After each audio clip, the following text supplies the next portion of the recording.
Hello everyone, ఎలా ఉన్నారు? Welcome to our channel. నేను మీ Sravani. Please subscribe and hit the bell button. ఇవాళ వీడియోలో super special paneer parda biryani recipe నేను మీతో షేర్ చేస్తున్నాను.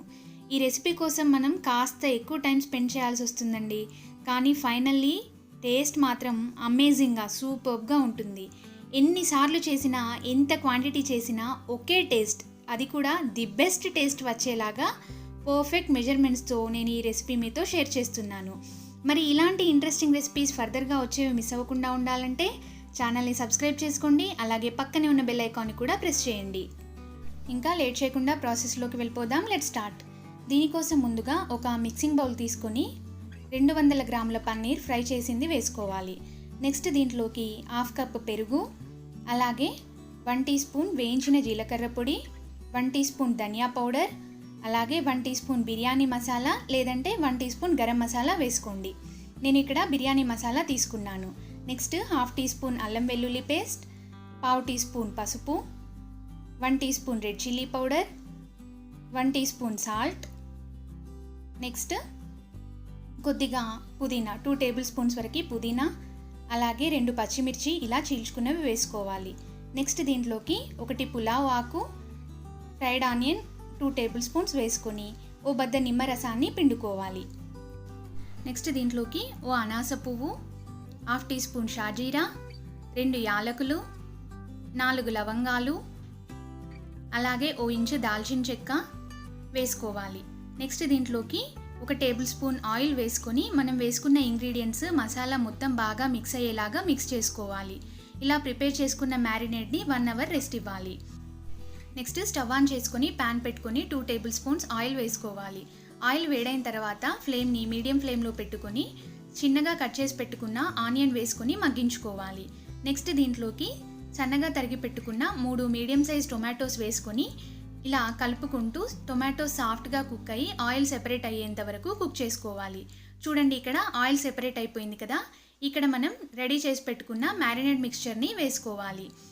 నెక్స్ట్ ఒకసారి ఇలా చక్కగా మనం వేసుకున్న ఇంగ్రీడియంట్స్ అన్నీ బాగా మిక్స్ అయ్యేలాగా మిక్స్ చేసుకోవాలి. చూడండి, ఇలా పర్ఫెక్ట్గా మిక్స్ అయిపోయిన తర్వాత ఫ్లేమ్ని లో మీడియం ఫ్లేమ్లో పెట్టుకొని ఇలా ఆయిల్ సెపరేట్ అయ్యేంత వరకు ఈ మిక్స్చర్ని ఉడికించుకోవాలి. వన్స్ ఆయిల్ సెపరేట్ అయిన తర్వాత సన్నగా తరిగి పెట్టుకున్న కొత్తిమీర వేసుకొని స్టవ్ ఆఫ్ చేసుకుంటే పన్నీర్ మిక్స్చర్ రెడీ అయిపోయినట్టే. నెక్స్ట్ మనం రైస్ని ఉడికించుకోవాలండి. దీనికోసం ఇక్కడ ఆల్రెడీ 3 లీటర్స్ వాటర్ తీసుకున్నాను. దాంట్లోకి 2 బిర్యానీ ఆకులు, 2 యాలకులు, 1 ఇంచు దాల్చిన చెక్క, 4 లవంగాలు, అలాగే 1 అనాస పువ్వు, నెక్స్ట్ 1 టేబుల్ స్పూన్ ఆయిల్, రుచికి సరిపడా ఉప్పు ఆల్రెడీ మ్యారినేట్ మిక్స్చర్లో వేసుకున్నాం కదా, చూసుకొని వేసుకోవాలి. అలాగే కాస్త పుదీనా తరుగు, 1/2 టీ స్పూన్ షాహీ జీరా వేసుకొని మరిగించుకోవాలి. ఇక్కడ నేను already 1.5 cup rice basmati rice తీసుకొని 2 to 3 టైమ్స్ వాష్ చేసుకొని సరిపడా నీళ్లు పోసుకొని గంట పాటు నానబెట్టుకున్నాను. ఇలా ట్రాన్స్పరెంట్గా కనిపించేంత వరకు మనం రైస్ని వాష్ చేసుకోవడం వల్ల రైస్ చక్కగా పొడి పొడిలాడుతూ ఉడుకుతుంది. దాంట్లోని ఎక్స్ట్రా వాటర్ మొత్తం వంపేసి ఇలా మరుగుతున్న ఈ నీళ్ళలో వేసేసుకొని మనం రైస్ని ఉడికించుకోవాలి. నెక్స్ట్ దీంట్లోకి అరబద్ద నిమ్మరసాన్ని వేసుకోవాలి. దీనివల్ల ఏంటంటే మనకి రైస్ క్లియర్గా వస్తుంది, పొడి పొడిలాడుతూ వస్తుంది. ఈ రైస్ని మనం 80% వరకు కుక్ అయ్యేలాగా కుక్ చేసుకోవాలి. కంప్లీట్గా హై ఫ్లేమ్లో పెట్టుకొని 80% వరకు కుక్ చేసుకోవాలి. 80% అంటే ఇలా ప్రెస్ చేసి చూస్తే ఇంకాస్త అయితే ఉడుకుతుంది అనేటట్టుగా రైస్ ఉండాలి. అప్పుడు ఒక మూత పెట్టుకొని దీన్ని వంచేసుకోవాలి, లేదంటే ఒక స్ట్రైనర్లో తీసుకొని ఈ ఎక్స్ట్రా వాటర్ మొత్తాన్ని తీసేసుకోవాలి. చూడండి, రైస్ ఇక్కడ చక్కగా పొడి పొడిలాడుతూ ఉడికిపోయింది కదా. ఇప్పుడు దీన్ని తీసుకొని పక్కన పెట్టుకోవాలి. నెక్స్ట్ పర్దా కోసం నేను ఇక్కడ డోని ప్రిపేర్ చేసుకున్నానండి. దీనికోసం 1 కప్ మైదా, 1 కప్ గోధుమ పిండి, అలాగే 1 teaspoon oil, 1/2 teaspoon వంట సోడా, కాస్త సాల్ట్ వేసుకొని వాటర్ యాడ్ చేసుకొని ఇలా చపాతీ పిండిలాగా సాఫ్ట్ డోని ప్రిపేర్ చేసి పెట్టుకున్నాను.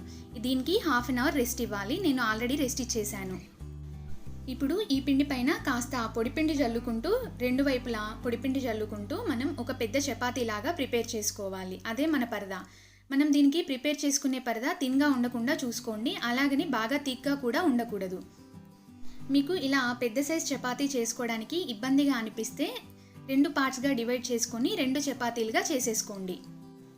దీనికోసం నాన్ స్టిక్ ప్యాన్ తీసుకోవాలండి. మీరు కనుక స్టీల్ ప్యాన్ ఏదైనా తీసుకున్నట్టయితే స్టిక్ అయిపోతుంది. ఇలా నాన్ స్టిక్ ప్యాన్ తీసుకొని దాన్ని చక్కగా నెయ్యితో ఇలా గ్రీస్ చేసుకోవాలి. దీంట్లోకి మనం ముందుగా రెడీ చేసి పెట్టుకున్న పరదా ఇలా ముడతలు లేకుండా వేసుకోవాలి. ఇది ఎక్కడా కూడా చిరగకుండా చూసుకోండి. నెక్స్ట్ దీంట్లోకి కాస్త పుదీనా అలాగే కాస్త కొత్తిమీర తరుగు చల్లుకోవాలి. అలాగే 1 టీ స్పూన్ నెయ్యి లేదా నూనె వేసుకోవాలి. నెక్స్ట్ కాస్త ఫ్రైడ్ ఆనియన్ 2 టేబుల్ స్పూన్స్ వరకు ఫ్రైడ్ ఆనియన్ వేసుకొని మనం ఉడికించి పెట్టుకున్న రైస్ని ఒక లేయర్ లాగా వేసుకోవాలి. ఆల్మోస్ట్ హాఫ్ ఆఫ్ రైస్ వేసుకున్నానండి ఇక్కడ నేను, 1.5 కప్ రైసే కనుక.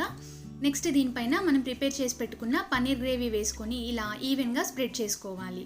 అలాగే రిమైనింగ్ రైస్ని కూడా వేసేసుకొని ఇలా ఈవెన్గా మనం స్ప్రెడ్ చేసుకోవాలి. దీనిపైన కాస్త పుదీనా అలాగే కాస్త కొత్తిమీర చల్లుకోవాలి. అలాగే సాఫ్రాన్ కలర్ వేసుకోండి, లేదంటే గోరువెచ్చని పాలలో నానబెట్టిన కుంకుమ పువ్వు పాలైనా వేసుకోవచ్చు.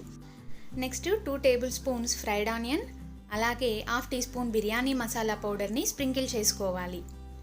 నెక్స్ట్ మనం ప్రిపేర్ చేసుకున్న ఈ పరదాని క్లోజ్ చేసుకోవాలి. ఇన్ కేస్ మీరు కనుక 2 డిఫరెంట్ చపాతీస్ చేసుకున్నట్టయితే కింద ఒక చపాతీ పైన ఒక చపాతీ వేసుకొని క్లోజ్ చేసుకోవాలి. ఇలా అన్ని సైడ్స్ నుండి కూడా గ్యాప్ లేకుండా క్లోజ్ చేసుకోవాలి. అవసరం అనిపిస్తే ఇక్కడ కాస్త వాటర్ పెట్టుకుని స్టిక్ చేసుకోవాలి. నెక్స్ట్ ఈ ప్యాన్ని స్టవ్ పైకి షిఫ్ట్ చేసుకొని 2 నిమిషాలు మీడియం ఫ్లేమ్లో 8 నిమిషాలు లో ఫ్లేమ్లో దమ్ చేసుకోవాలి. చూడండి 10 మినిట్స్ తర్వాత మీకు ఇలా కలర్ చేంజ్ అవుతుంది. సైడ్స్ అబ్జర్వ్ చేయండి, ఇక్కడ కలర్ చేంజ్ అయిపోయింది. ఒకసారి ప్యాన్ని ఇలా లైట్గా మూవ్ చేసి చూడండి, అది మూవ్ అయినట్టయితే మీకు అది కుక్ అయిపోయినట్టే. నెక్స్ట్ సెకండ్ సైడ్ కూడా కుక్ చేసుకోవడానికి ఒక ప్యాన్ తీసుకొని దీన్ని ఫ్లిప్ చేసుకోవాలి. ఇప్పుడు రెండవ వైపు కూడా లో ఫ్లేమ్లో మరొక 5 నిమిషాలు దమ్ చేసుకుంటే మనకి పన్నీర్ పర్దా బిర్యానీ రెడీ అయిపోయినట్టే. చూసారు కదా, పొడి పొడిలాడుతూ చాలా టేస్టీగా చాలా బాగుందండి ఈ బిర్యానీ. రైస్ కూడా పర్ఫెక్ట్గా కుక్ అయిపోయింది. ఎంత డెలిషియస్గా ఉందో కదా, టెంప్టింగ్గా ఉందా? మరి ఇంకెందుకు ఆలస్యం, తప్పకుండా ట్రై చేయండి. అలాగే మీకు ఎలా అనిపించిందో ఈ రెసిపీ నాకు కామెంట్ బాక్స్లో తెలియజేయండి. సో ఫైనల్లీ ఇదండి ఇవాల్టి రెసిపీ. నచ్చిందా? రెసిపీ కనుక నచ్చినట్టయితే లైక్ చేయండి, షేర్ చేయండి, ఛానల్ని తప్పకుండా సబ్స్క్రైబ్ చేసుకోండి. Thanks for watching.